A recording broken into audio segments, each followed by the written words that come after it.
नमस्कार, माझे नाव सायली हनुमंत पेचगुडे. माझ्या शाळेचे नाव माध्यमिक आश्रम शाळा खामगाव. माझ्या प्रयोगाचे नाव आहे laser security of girls hostel. काही मुलींच्या हॉस्टेलमध्ये सुरक्षा जास्त नसते आणि काही ठिकाणी कास्त करतात, म्हणजे काही ठिकाणी होतं. आणि कुठली घटना घडल्यानंतर आपण बघतो की कॅमेऱ्यात की ही समजा हॉस्टेलची मुलगी बाहेर गेली, कुठं बाहेर गावी गेली, मग आपण कॅमेऱ्यात बघतो की मुलगी बाहेर गेली, मग आपल्याला कळते मुलगी बाहेर गेली. मग हे जर उपकरण आपण तिथे लावले तर आपल्याला त्वरित कळतं की मुलगी कुठली बाहेर झाली किंवा बाहेरची कुठली अनोळखी व्यक्ती आतमध्ये येत आहे. मी आता करून दाखवते. समजा मी आतमध्ये चालले, प्रवेश करते हॉस्टेलमध्ये.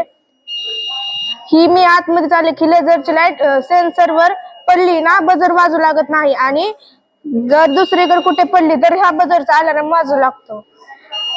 आणि हे उपकरण आपण आपल्या घरावर सेट लावू शकतो, त्यामुळे आपल्या घराला चोराची भीती अवलंबू शकत नाही. घरावर हे उपकरण लावलं, संध्याकाळी चालू जर केलं तर घरात चोर वगैरे आले तर हे उपकरण वाजू लागतं.